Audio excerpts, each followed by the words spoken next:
Massiagne avec un extrait de son album Donna Fata qui est sorti au mois de novembre et dont on va parler. Francine, merci de nous accueillir ici à Fourian dans ce théâtre dans lequel vous faites les répétitions. C'est moi qui vous remercie d'être venu jusqu'à nous. Alors Francine, on peut dire que vous êtes une enfant de la balle finalement, tant par votre mère italienne, votre père corse, aimait la chanson. Oui, chez moi ça a toujours plus ou moins chanté en famille, donc je ne pouvais être autrement. Vous avez été bercé également par les chansons d'Antonio Ciodi, Père Vincenzo. Oui, mes parents étaient des fans de la première heure, donc on avait toujours ça en fond à la maison. Les vrais débuts, c'est dans la chorale à partir de 8 ans? Voilà, à l'école de chant d'Avillette, donc je l'ai intégré à l'âge de 8 ans et tout de suite j'ai été prise de cette passion, ça a continué quand ça n'a jamais quitté. Ensuite on vous retrouve dans divers albums, d'albums d'enfants.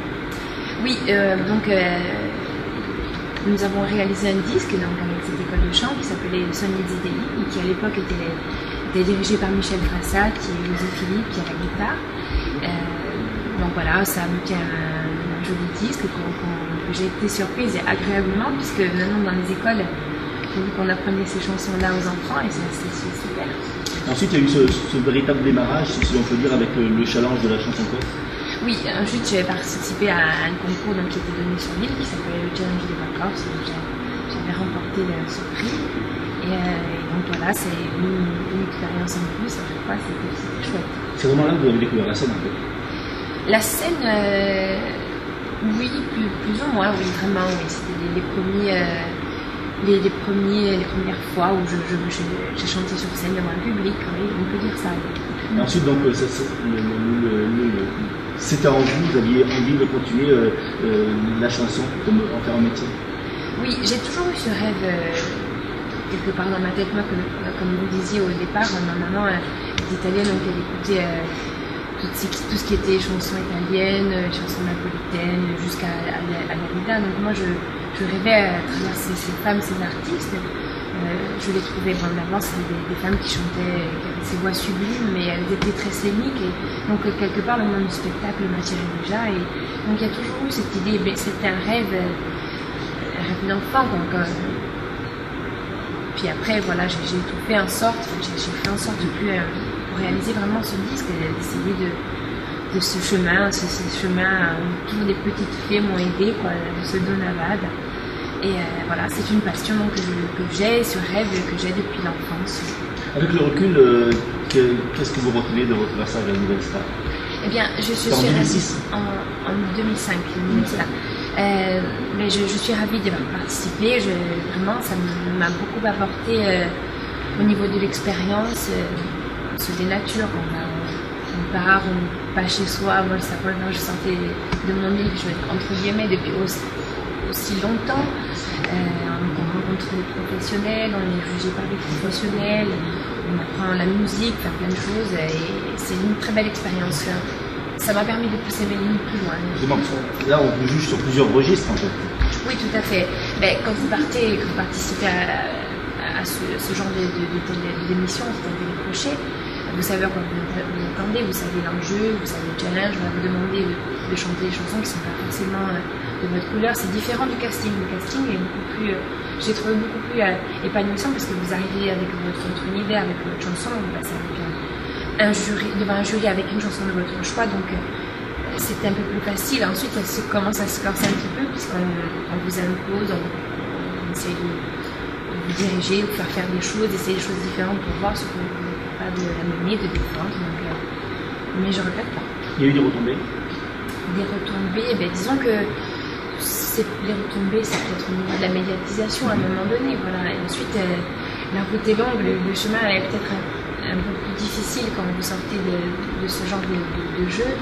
Puisque finalement, qu'est-ce que vous pouvez faire, qu'est-ce que vous êtes capable de faire? C'est pas parce qu'il y a ce passage à la télé, d'un coup vous avez des gens autour, puis après, on doit tous mener sa barque, et on a tous une route à suivre, et il faut avoir l'envie, la passion de continuer. C'est sûr que je connais certaines personnes de l'époque qui ont un petit peu baissé les bras, voilà, moi j'ai cette passion, et mon but, avant Nouvelle Star, quand même, était de faire un disque. J'avais déjà ce projet-là.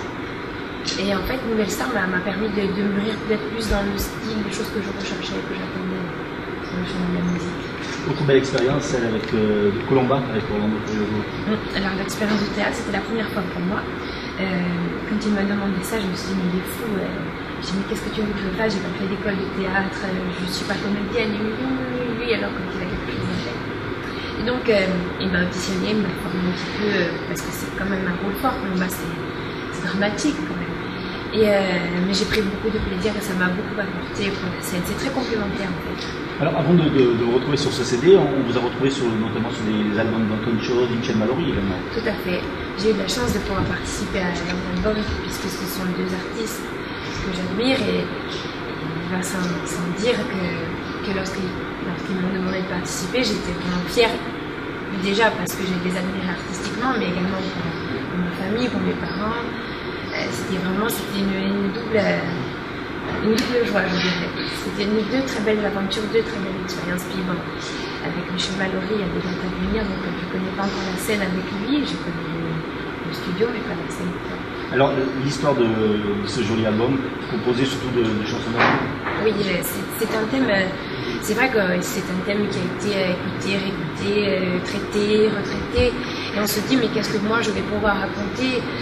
Eh bien, c'était le challenge, puisque moi j'avais envie de rentrer, en tout cas avec ce thème-là, tout en douceur, et le challenge était de le décliner de tant de façons, de 11 façons, là en l'occurrence, puisqu'il y a 11 titres. Et donc c'était ça le challenge, mais je ne regrette pas. Avec de belles signatures. Avec de très belles signatures, j'ai de la chance. J'ai eu un album, on peut dire, fait sur mesure, des gens qui m'ont écouté, des artistes, des belles plumes qui m'ont écouté, comme Fabrice Agatalgier, Christophe Lambly, puis Alain Franck aussi, et puis des belles mélodies de Zeppelin, de Fabrice et tout ça. Ça a été, c'est une connexion que Jean-Bernard m'a permis de faire, puisque je voulais d'abord expliquer mon projet, ce que j'avais envie, là où j'avais envie d'aller. Donc, moi, j'étais un petit peu dans les fantasmes de tout ça, et lui a mis ça concrètement. Et donc, il a fait cette connexion entre les uns et les autres, et je pense qu'il n'avait pas. Alors, les projets, c'est bon, la promotion de ce disque, et puis peut-être des tournées cet été, mais bien avant. Bien, j'espère avant, et l'été, et les tourner le plus loin possible, jouer le plus loin possible, le plus longtemps possible. Avec d'autres chansons, pourquoi pas écrire? Eh bien, j'y pense, j'aimerais bien pour un second m'impliquer davantage dans l'écriture, en tout cas essayer, parce que c'est pas facile d'écrire. Moi j'ai parlé de tous les sujets desquels je voulais parler dans ce disque-là, et donc on m'a fait du sur-mesure, j'ai eu cette chance. Mais maintenant, c'est vrai que quand on se retrouve soi-même et se dire je vais écrire, il y a un petit peu le symptôme de la page. Pourtant, vous maîtrisez bien l'aventure, parce que vous avez enseigné le quoi pendant un certain temps. Eh bien, j'ai intervenu effectivement dans les écoles primaires jusqu'au CM2, à la maternelle CM2, pardon. Et non, c'est une langue qui m'a bercée, c'est ma langue de cœur. Francine, merci. On va écouter une autre chanson de cet album, et puis on va vous revoir très bientôt. Avec plaisir, merci à vous d'être venu.